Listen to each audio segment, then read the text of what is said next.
في عام 2017 عندما when the discussion was started about the project of the Belt and Road, I was honored to be one of the consultees. I was consulted. I was part of a consultation session on the Belt and Road Initiative, a great initiative which gave me great hopes for the future. Having served on many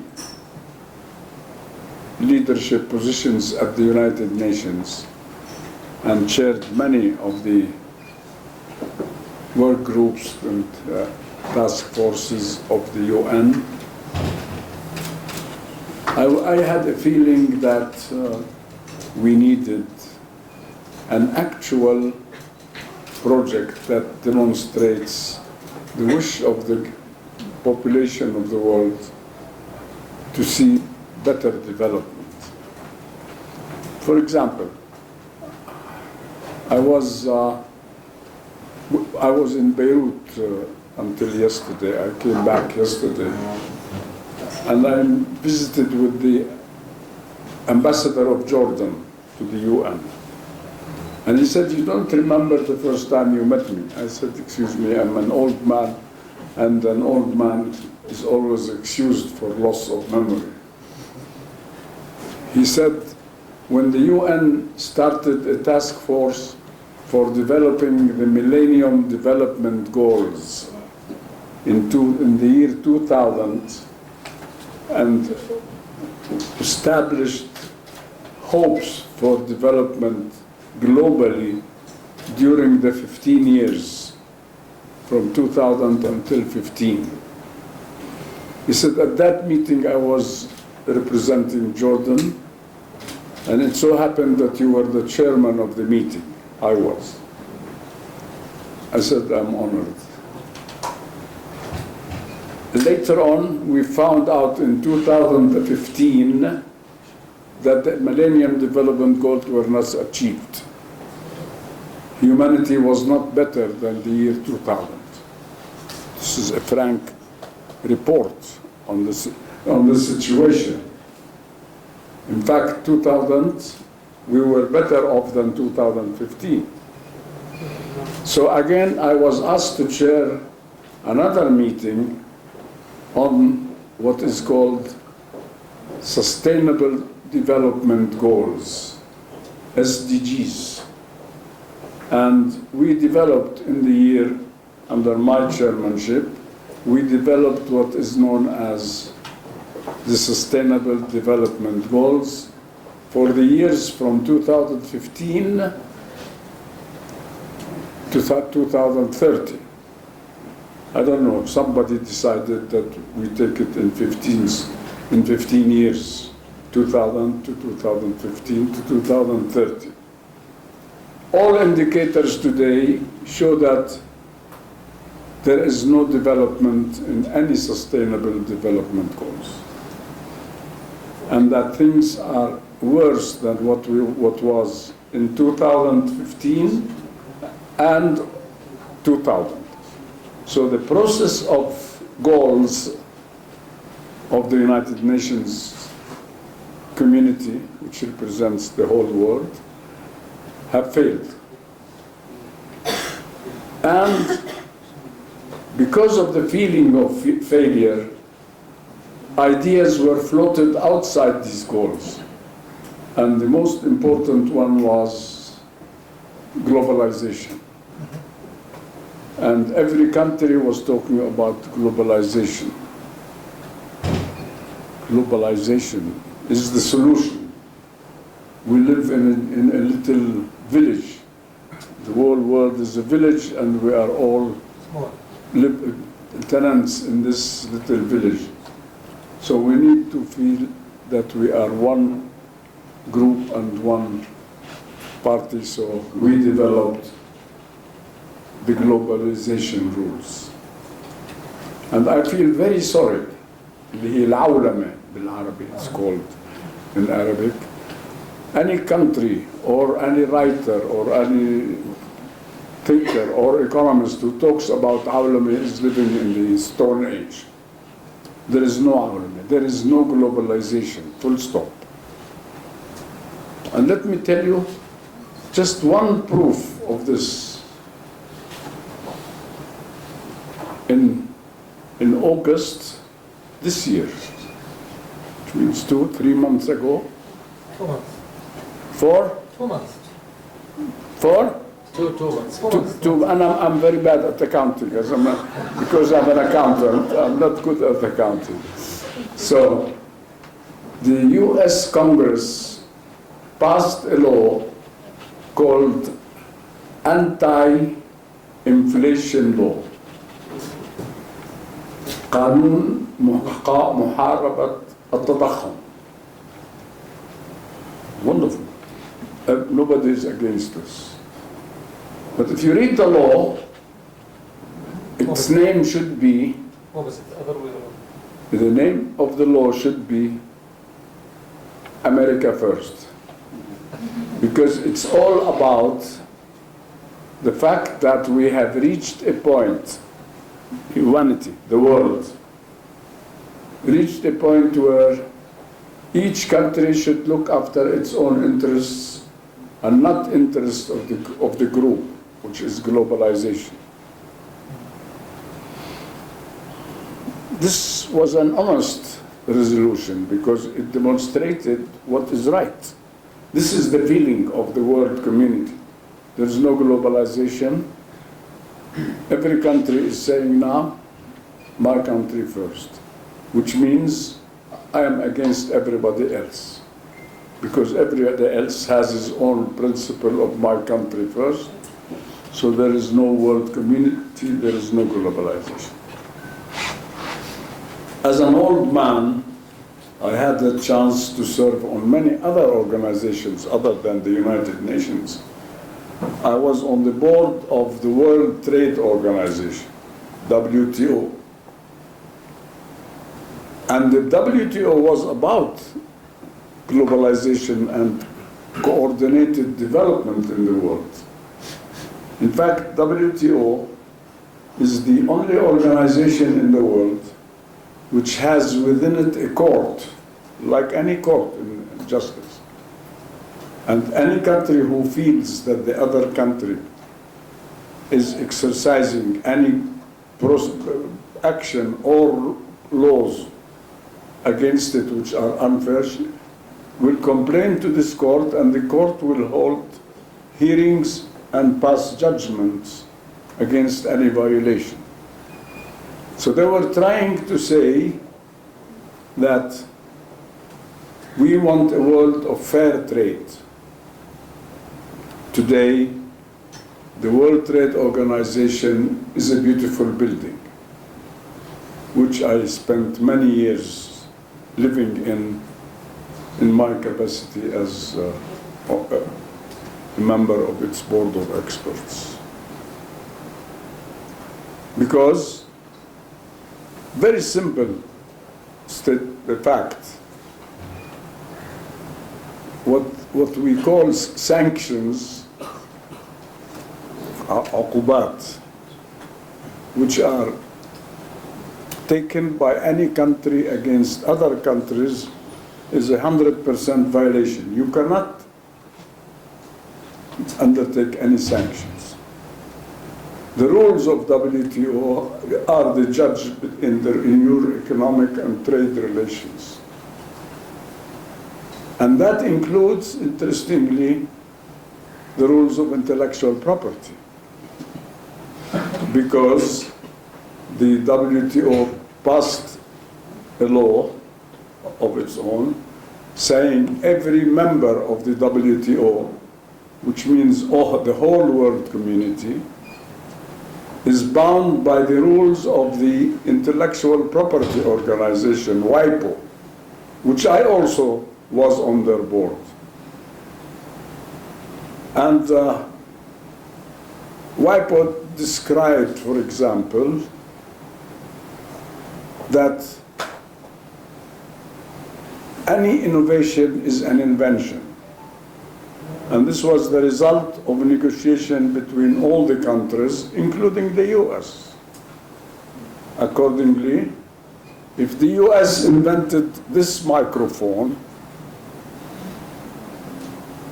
and I come with an innovation of another microphone which is better in quality or in specs, in its specifications, it's a new invention.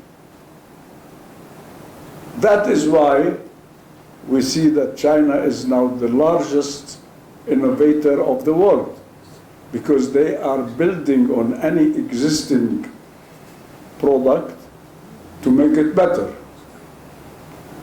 Our good friend Donald Trump made a public statement saying, this is not possible, not acceptable.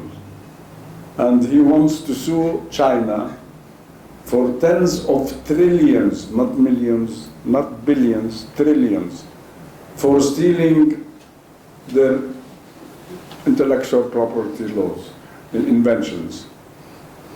Because he claims that if I invented the microphone, anybody who manufactures another type of microphone has to pay a license to me. The property goes to the first inventor. Yes. Whereas the rules which I participated with the Americans in laying down at the World Intellectual Property Organizations said that any innovation of useful service for its production, anything which is new and useful, is a new invention. So we need to change that law, and this is one of the disputes, the major disputes between China and the US as a matter of fact. What I'm trying to say, and I have hundreds of examples, but I don't want I don't have enough time for you to go through all of that. All I'm saying is globalization is gone. Forget it. Anybody who talks about globalization, I don't want to use bad language, but I say he's not aware of what's going in this world. Every country now says, my duty is to protect my own interests, not the interest of the community nor of the world. Now this is the reverse of what we used to call development, organized and harmonized global development. There are no sustainable development goals, no sustainable anymore. Don't waste your time talking about sustainable, and they still talk about it, write it, and make and teach it. They teach, if you like to teach it, they teach it. It should be taught as a history lesson, because you cannot have sustainable development goals if you are not, and you cannot rely on what is going to happen in the world of economics and of trade. How can you have sustainable goals if you don't know when to expect a competitive country to destroy all the relationships and laws with you? Therefore, if I am invited again, and if I live until 2030, to develop the next round of world goals, I will have only one goal: national development. The only goal that you can achieve truly is national development, is policies that serve your country. And I have spoken a lot on this subject, saying that there are three major objectives which every country in the world should observe and work for. One is to become self-sufficient in food production. No country in the world should be dependent on importing its food, whether it's wheat or rice or whatever, or oil or whatever. So, and every country in the world is able to develop its economic, agricultural resources. Every country can produce what it needs to eat. Number two, to become self-sufficient in production of medical products. And that also is easy, because having served on the World Intellectual Property Board myself, I know that any product, any medical product, life is maximum of 20 years, which means any medicine invented has protection of ownership for 20 years. After 20 years, you can produce it freely, and nobody has the right to forbid you from producing it. So if we build our medical industry on existing inventions, it's enough. And when the next round comes, as products or inventions become 20 years old, you can produce them exactly as they are. Third is technology, which is education and tech products. That is also very easy now with the world knowledge that we are living in. And therefore, if you are self-sufficient in food, in medicine, and in tech products, you have protection against everything. You have protection against sanctions by other countries, against being subject to enforcement under very difficult conditions which you cannot, etc., etc. Therefore, what we need is national sustainable goals. National sustainable goals, not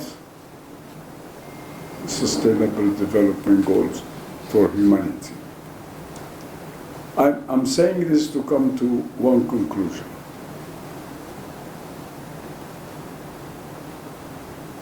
A first alternative and a first approach to this is the Belt and Road Initiative. The Belt and Road helps you build those needed national sufficiencies, which I call nationals. You must be independent, sufficient, and self-sufficient in these three fields. And the Belt and Road Initiative aims at that. Russia and all the countries of the world have resources. Jordan has resources. Every country has resources of a different kind, where part of it is in order to be self-sufficient, and other resources where you can export because you have surplus, whether it's oil, gas, uranium, whatever it is. If you have a close look at the Belt and Road Initiative, you will see that it is aimed at helping every country on this road to become self-sufficient in its basic needs. When you go to Africa and tell the African countries, I can help you explore your natural resources in partnership with you. Instead of occupying you as an imperialist power, and taking all these resources, I come to help you and be your partner in the development of these resources. So it is a good model for what I have always said, that the global community aspires for a program or an agreement on a worldwide range to develop cooperation between countries of the world. I had, as I said, I was lucky to be part of the consultative group before the Belt and Road Initiative was launched. And I think what we didn't do have been recently done through the white paper produced by the Chinese president, which I encourage you to read. Very important paper called the White Paper by the Chinese president, His Excellency Xi Jinping. And this paper partially talks about the benefits of the Belt and Road. But what we need is more than that.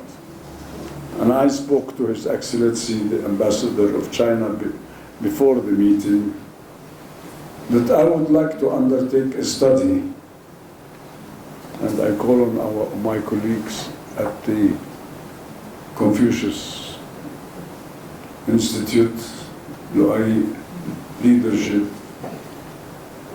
to do a study on the economic benefits. I'm not talking politics, I'm talking pure benefits.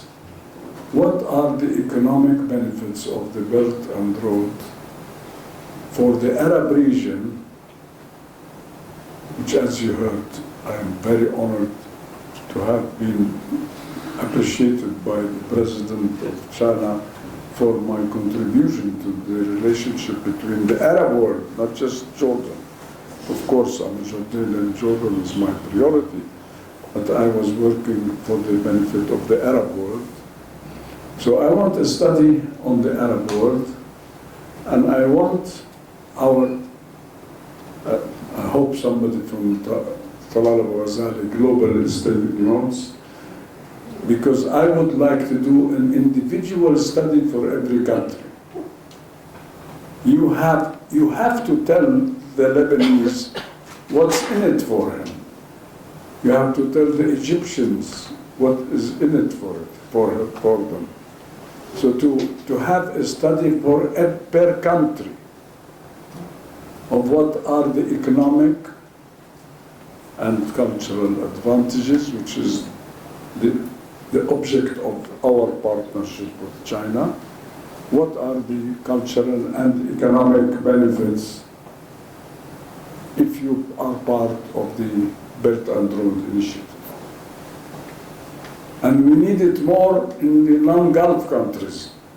The Gulf countries are aware of this and are doing and are making better use of the Belt and Road, I have to tell you, than our countries in the region who need it more.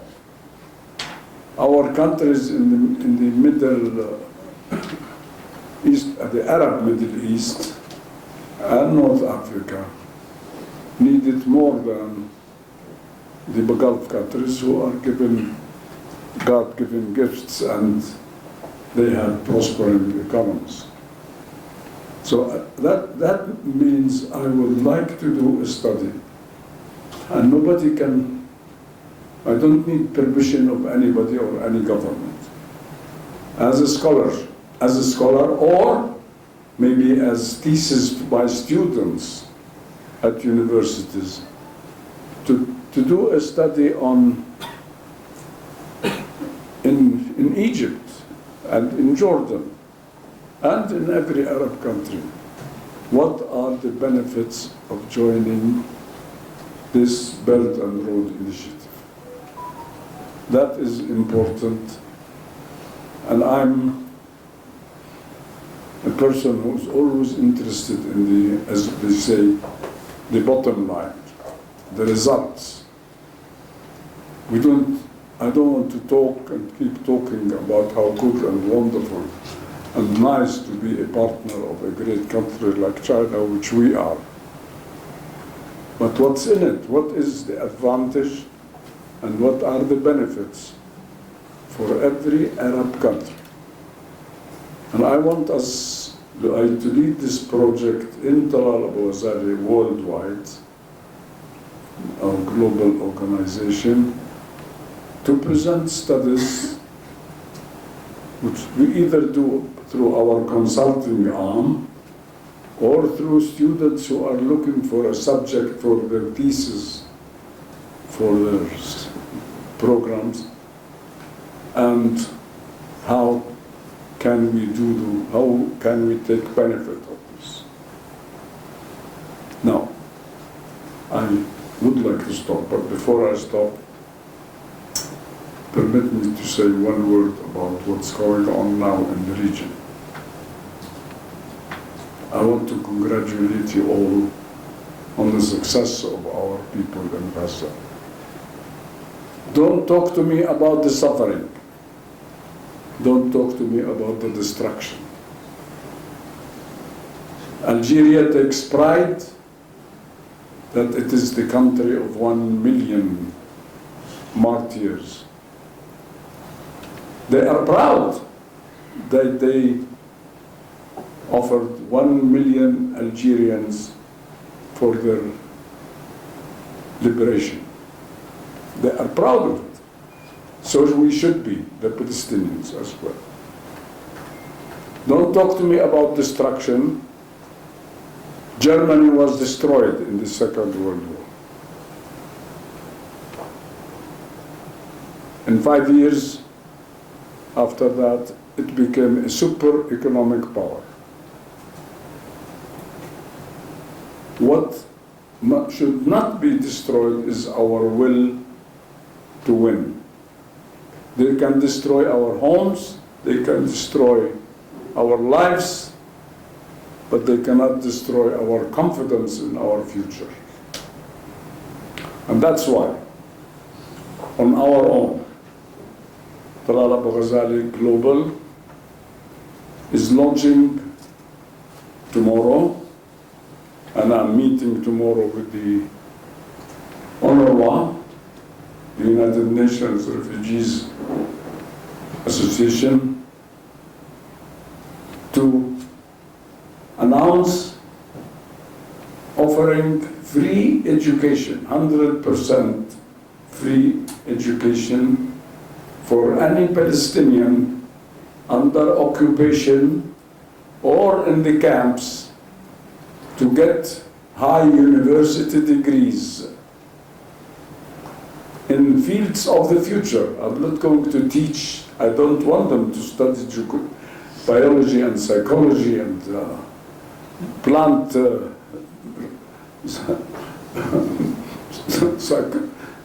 I'm sorry, I don't want to talk about. I just want them to study the sciences of the future that will help them work and lead.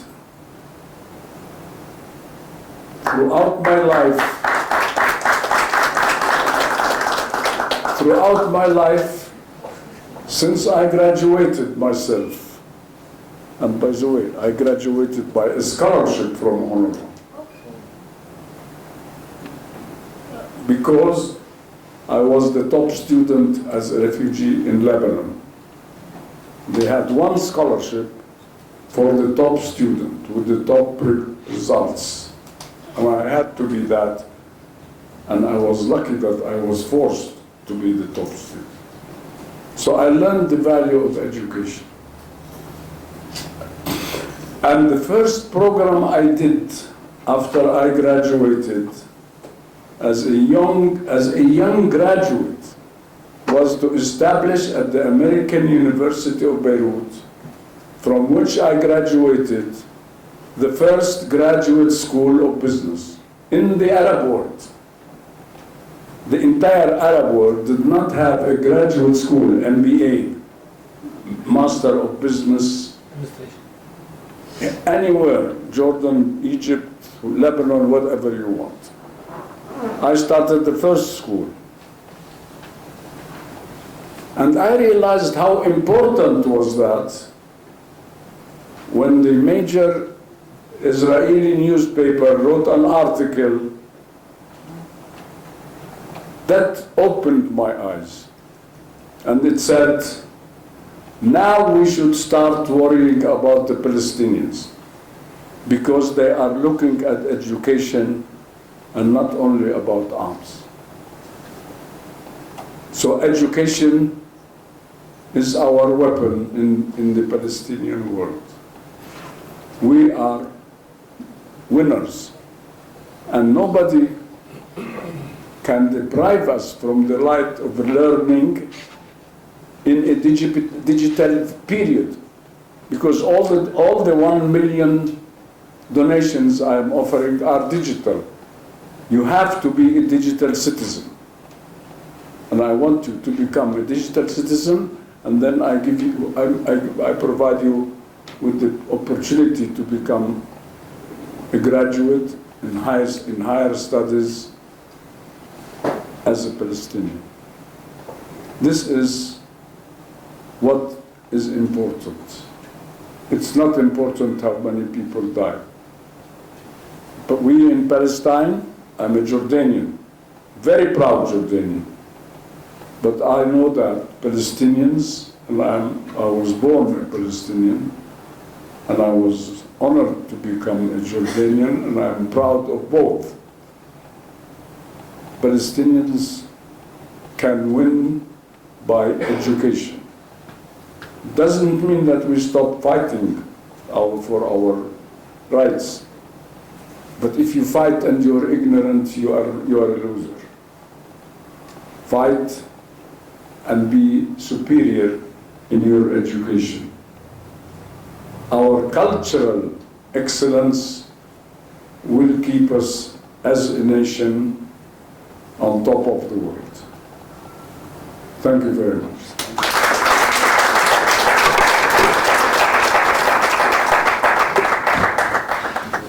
Thank you, Your Excellency, for these inspiring words. And thank you for your contribution, and thank you for offering the scholarship for all the Palestinians that we all feel with them today.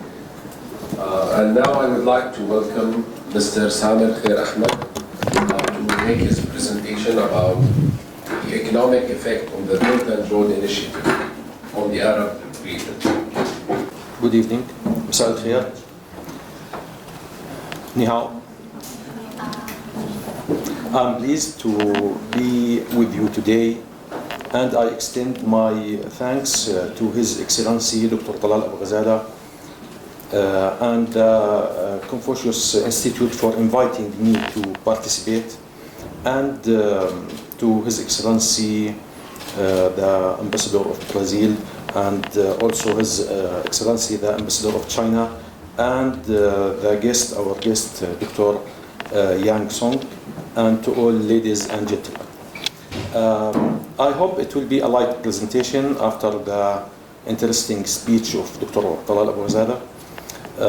This presentation will include 3 parts. First, I will have a brief introduction on the Belt and Road Initiative, but please note that I will not repeat the official definition of the initiative, the governmental definition, but I will talk from my point of view about the initiative.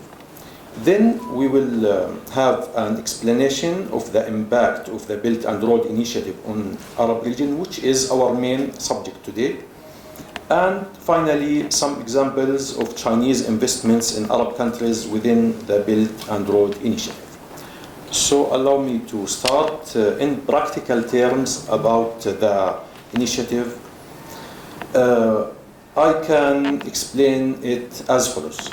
After China has achieved great economic successes since the launch of its reform policy in 1978, making it the second largest economy in the world since 2010, the Belt and Road Initiative was launched in 2013 in order to develop China's political position in the world based on the rule of win-win with countries around the world.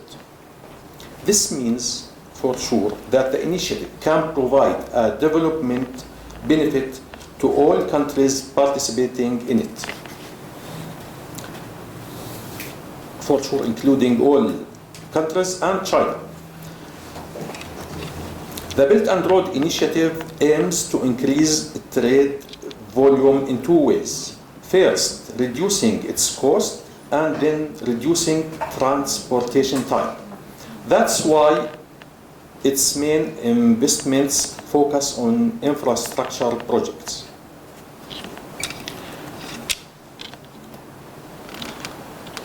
Now, 10 years after the launch of the Belt and Road Initiative, China has signed cooperation documents with about 150 countries and 30 international organizations. It is expected that $1 trillion will be invested in infrastructure projects in countries located along the initiative lines until 2030. Okay, now please let us move on to the main part of the presentation, which is the effect of the Belt and Road Initiative on Arab countries.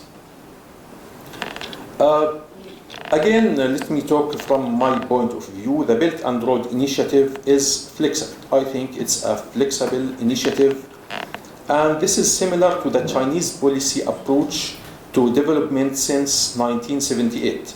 This means that the way the initiative works with different countries can change in a way that serves China's interests and the interests of other countries. I think this is a very important point. This issue had a profound effect on how this initiative impacted the Arab region. In fact, we have two different types of impact of this initiative on Arab countries, not one similar impact. So for Arab countries, we have two different ways that this initiative impacted our region.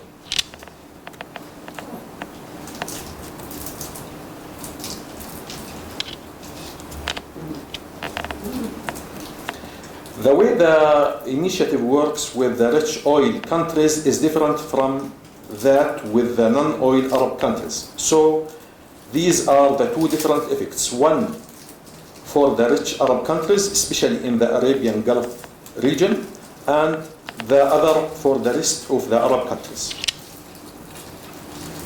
The main reason why we have two different kinds of impact, the main reason is that the oil-producing countries in the Arabian Gulf have the ability to formulate future development visions that intersect with the Belt and Road Initiative in a number of projects. But also, they add additional requirements to it, especially the transfer of advanced Chinese technology in order to develop civil and military industries, such as Saudi Vision 2030, and we are the Emirates Vision 2031, also Kuwait Vision 2035, Qatar Vision 2030, and so on. There is a second reason. I think the second reason is that due to the international competition between China and the United States, or conflict, it's not a competition, over the shape of the global order, the rich Arab countries have a greater ability to diversify their international relations and thus resist American pressures against the Road and Belt Initiative. We have many examples about this in the last few months in Saudi Arabia, for example. Therefore, when talking about the impact of the Road and Belt Initiative on the Arab region, it is not possible to talk about the Arab countries on one similar block. Rather, a distinction must be made between oil and non-oil countries because they are able, I mean the oil countries, to establish strong relations with China and a broader exchange of interests with it, especially in the field of energy, which you know is one of the fundamental issues in Chinese foreign policy. Relations between China and the Gulf countries were mainly based on infrastructure investments, trade and oil. But in recent years, they have also extended to the fields of technology and security. Since 2005, China has signed huge investment deals and contracts with the Gulf countries worth $116 billion, of which about a third comes from contracts with Saudi Arabia. As for China, the change in global energy markets as a result of the Russian-Ukrainian war contributed to pushing China to expand its relations with the Gulf countries in Arab region, rich in energy resources, not only with Saudi Arabia but also with Qatar, with which it signed a strategic agreement to supply liquefied gas for a period of 27 years, as China aims to secure the basic energy supply of its economy. Now, for the non-oil Arab countries engaging in road and build initiative projects can provide new investment opportunities that improve local economic development, increase foreign trade, trade opportunities and provide more job opportunities.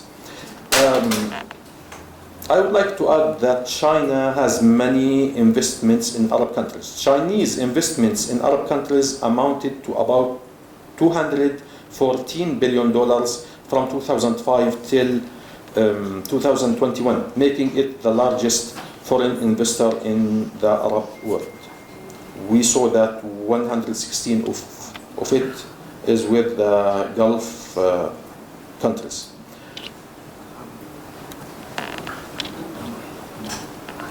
Now let's review some examples about the Belt and Road Initiative projects in Arab region. This is the Ionic Tower, which is in Egypt, in the new administrative capital of Egypt. It is this tower about 394 meters high and will be the tallest tower in Africa. Its cost about $3 billion. More important examples is the highways in Algeria. One of them is the north-south highway. The length of the road, which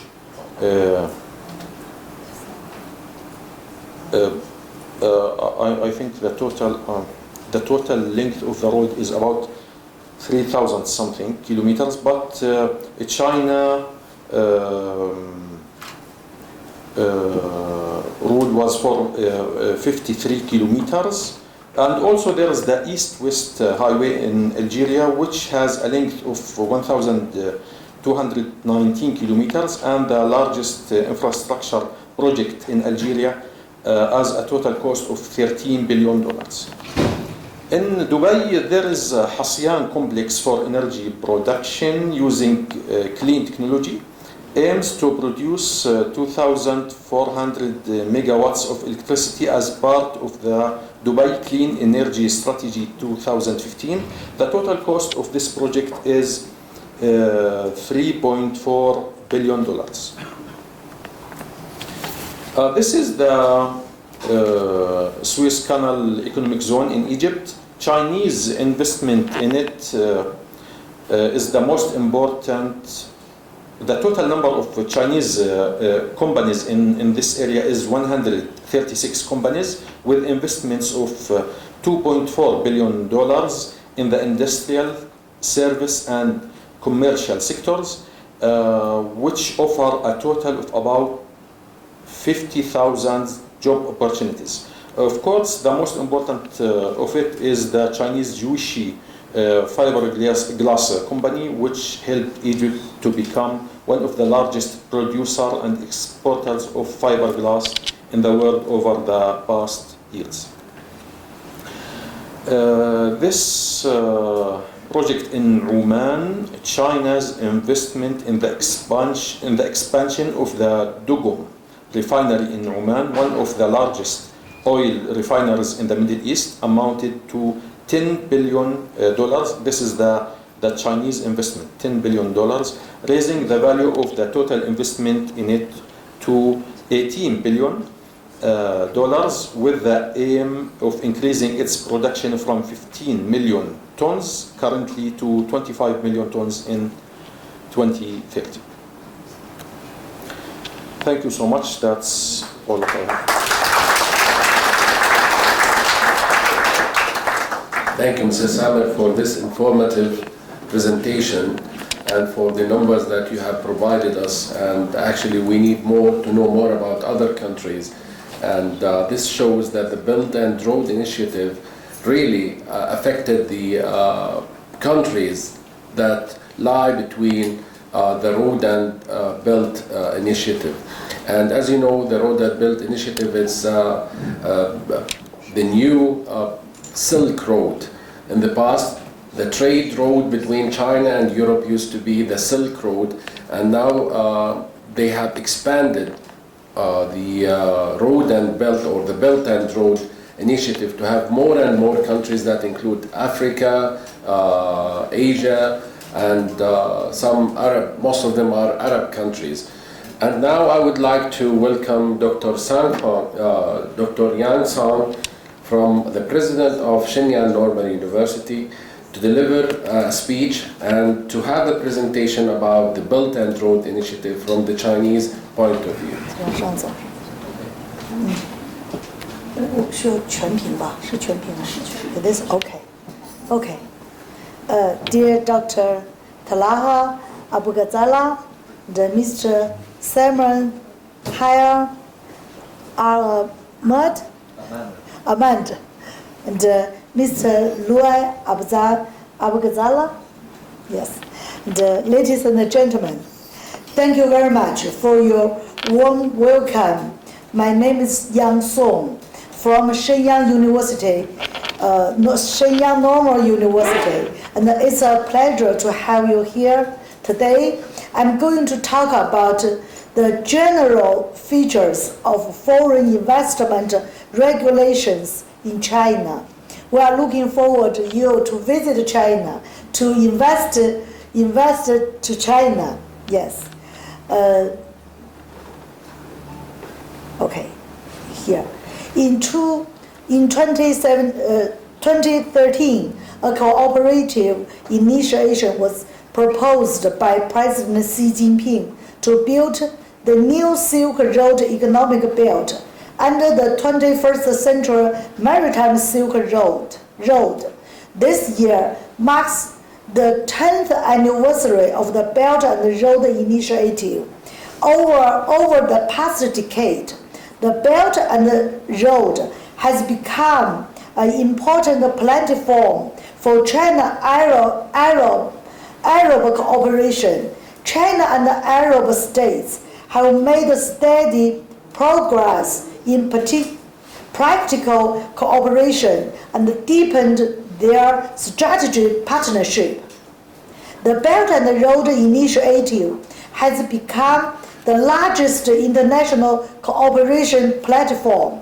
China has signed more than 200 cooperation documents with 155 countries and 32 international organizations. In 2021, China became one of the world's largest investors. The Belt and Road Initiative has been well received, and the Arab states have taken active participation in it. In two sides have implemented more than 200 large-scale cooperative projects. The results of cooperation have benefited nearly 2 billion people of both sides.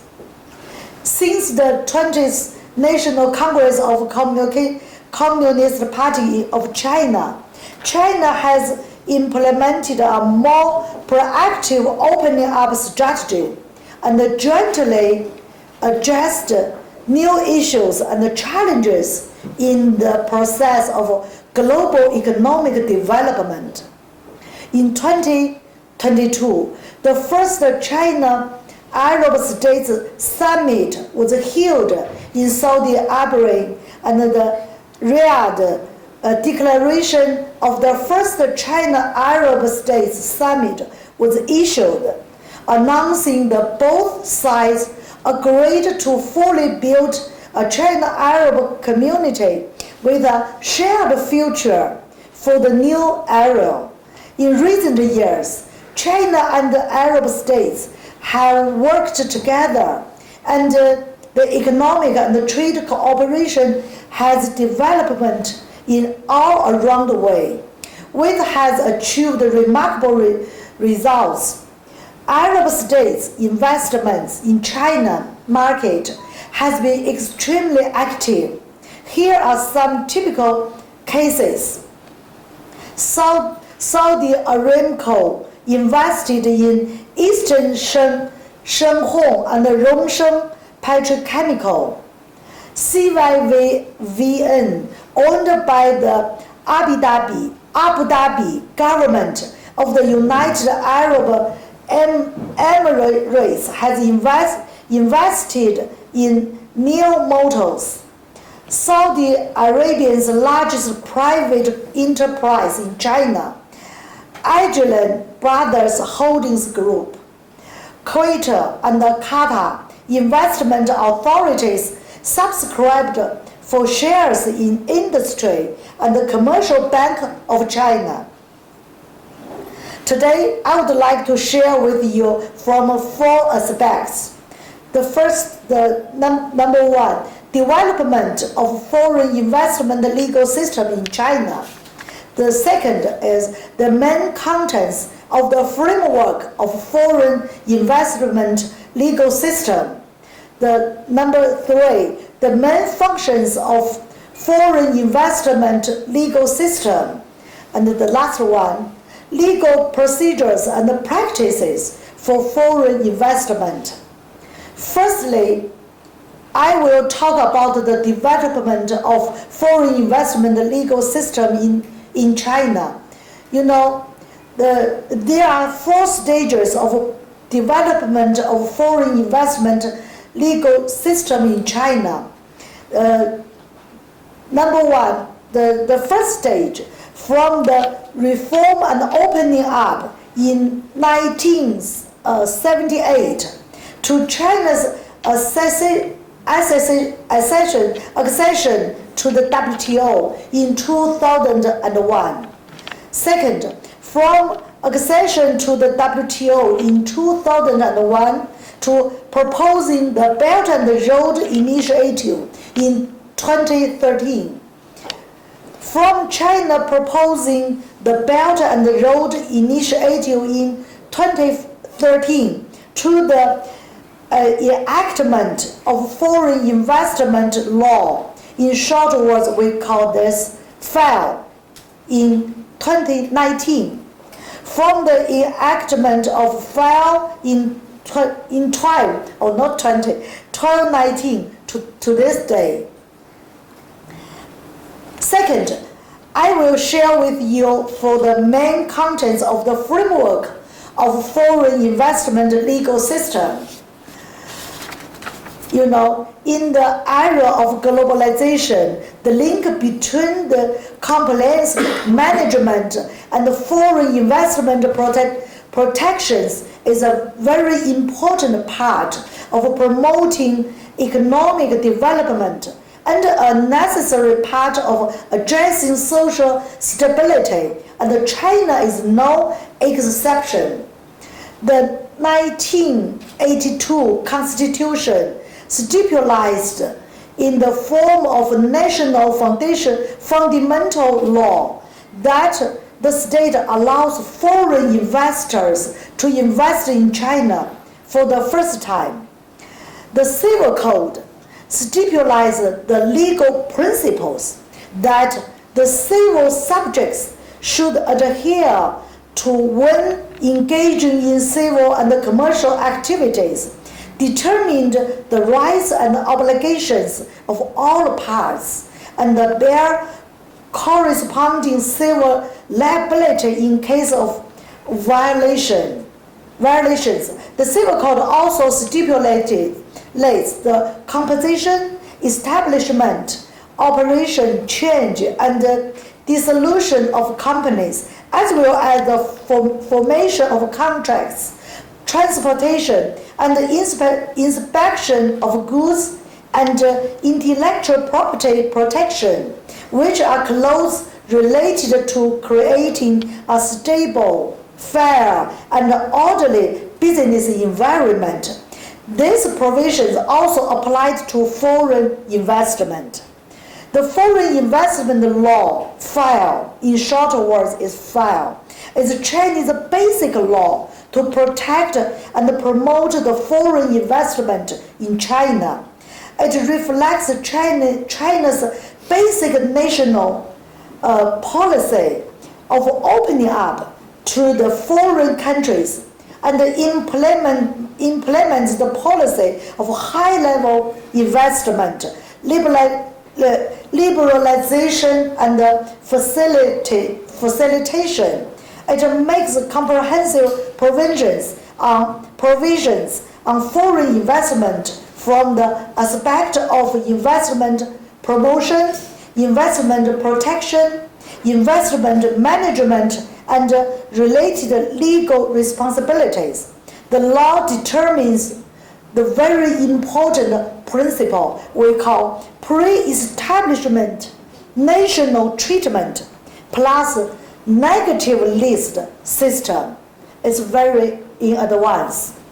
Regarding criminal law, we shall adhere to fairness and justice when deal with suspected crimes such as commercial bribery, violating state secret, violating commercial secrets, and the crime of contract fraud, and others. There is also the taxes law, anti-unfair competition law, anti-monopoly law, auditor law, tax law, corporation law. Due to time constraints, I won't go into too much detail. So China's legal system will provide strong protection for foreign investment and potential foreign investment, and lay a good foundation for China's business environment. The third part, I will tell you the main function of foreign investment legal system. I will outline some key features of China foreign investment legal system. I will talk about the 5 parts. The first one, number 1, to form a sound investment environment under the rule of law. One important feature of China's policy favors an open and sound investment environment. The files has illustrated China's development. This one? Okay, yes. Illustrated China's determination to promote the healthy development of socialist market economy and achieve the high-quality economic development, which greatly contribute to its economic growth. For example, setting the tone of attracting foreign investment. And number 2, to establish a system of pre-established national treatment and a negative list. Yes. And number 2, equality and equity. Firstly, domestic and foreign invested enterprise are treated equally in China. Secondly, it facilitates cross-border capital flows for foreign investors. Thirdly, establishing a unified foreign investment management mechanism. Number 3, property protection and the government's responsibility. According to the Constitution, in China, legal private property cannot be violated. We call this inviolability. And the strengthened protection of intellectual properties. Number 4, reasonable investment management. Foreign investors are required to apply with the specific requirement when investing the restricted industry on the list. We call this negative list. In terms of the cooperate government of foreign investment enterprise, their organizational forms, governing structures, and the standards of conduct are subject to the provisions of China's corporation law, the partnership enterprise law, and other applicable laws. Number 5, enforceable legal remedies. Improving legal remedies, and also legal remedies in multiple procedures. For example, administrative review and litigation. Second, compliance through government institution. And the third one, compliance through society of commons and associations. All these legal remedy ways we can use them. Yes. In this part, I will share with you for the legal procedures and the practice for foreign investment. The specific procedure for register a foreign invested enterprise is to first apply for approval certificate for the establishment of the foreign invested enterprise, then go through the formalities of industrial and commercial registration, organization code, and so on. Then open a bank account, and then go through the formalities of tax registration, customs filing, and so on. We have several stages. First one, simplify the registration procedure. The registration process for foreign invested enterprises is as follows. First stage, apply for the approval certificate for establishing a foreign invested enterprise. First, you need to apply for project approval, then submit a feasibility report, contract, and the articles of association. Apply for approval from the Foreign Economic and Trade Authority and obtain an approval certificate. At the second stage, industry and commercial registration. The third stage is complete the organizational code procedures. After obtained a business license, a foreign invested enterprise shall apply for an organization code certificate from the Technical Supervision Administration. The fourth stage, handling land use procedures. Obtain the production site of the foreign invested enterprises by signing a land use agreement or a factual lease agreement.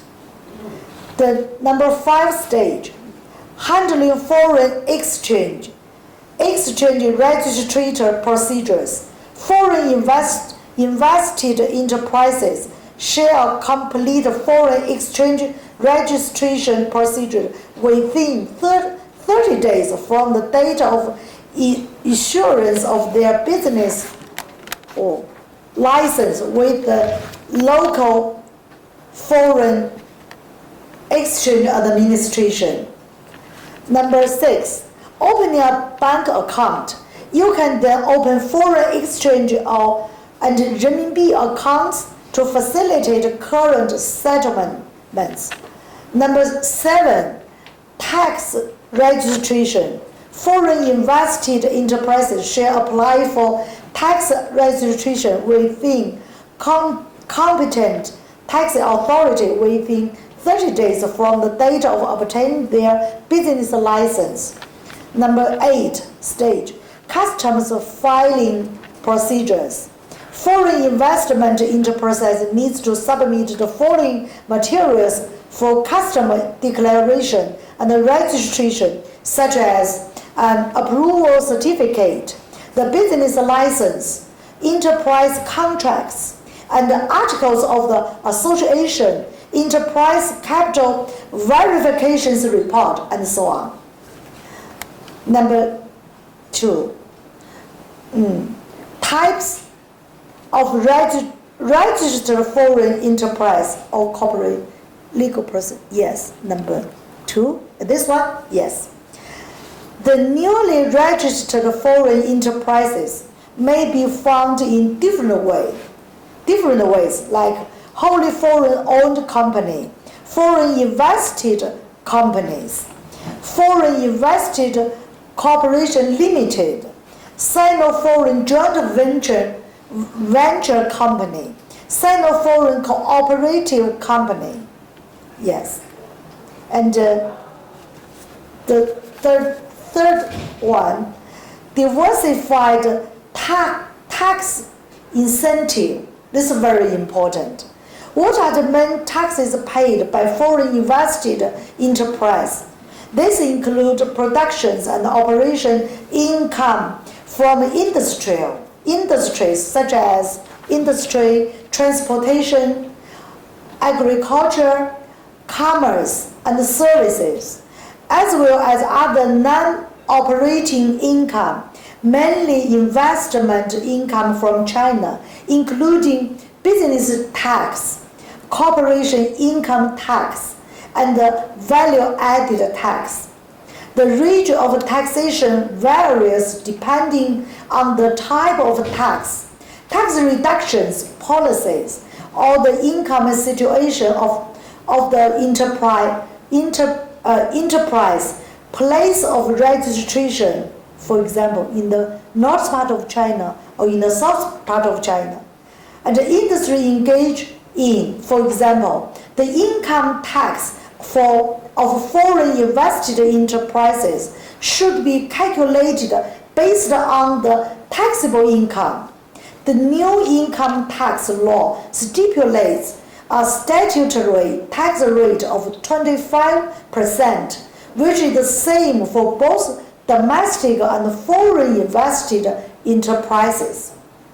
At present, the preferential policy for income tax of foreign investment enterprises mainly include regional investment incentives, productive investment incentives, and the reinvestment tax reform. For example, regional tax incentives should receive tax exemption which vary depending on the location or industry of the company. At the same time, according to the regulations formulated by local governments, more favorable tax exemptions may be obtained. There are two kinds of tax rates. For example, in Shenzhen Special Economic Zone. Oh, yes. Number 4, cancellation procedures for foreign investment enterprises. The cancellation procedure for files are much simpler, which include application for dissolution, establishment of a liquidation team, cancellation of tax payment by the tax bureau, customs cancellation, industrial and commercial cancellation, foreign exchange cancellation, bank account cancellation, cancellation of the technical supervision bureau, cancellation of the statistics bureau, and the cancellation of the public security bureau. Each step is indispensable. Number 5, merger and acquisition procedures for foreign investment enterprise.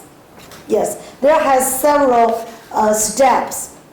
In China, foreign mergers and acquisitions include the direct acquisitions of Chinese domestic enterprise by foreign company, enterprise economic organizations, or individuals through the purchase of equity of assets. The process is as followed, like these steps on the PPT: acquisition targets and intentions, investigations and agreements, and then submitted to the Ministry of Commerce, and then reviewed by Ministry of Commerce within 30 days, and then reviewed by Registration Authority and the Foreign Exchange Management Authority, and then approval and registration procedures, then obtaining approval certificate for overseas investment,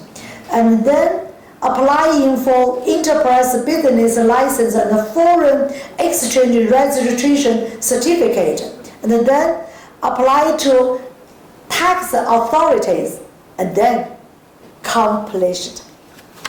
Yes. That's all for today's speech. I appreciate the opportunity to share China's legal system with you. Thank you again for your participation. I look forward to meeting you again in the near future. You are welcome to visit China and invest in China. Thank you very much.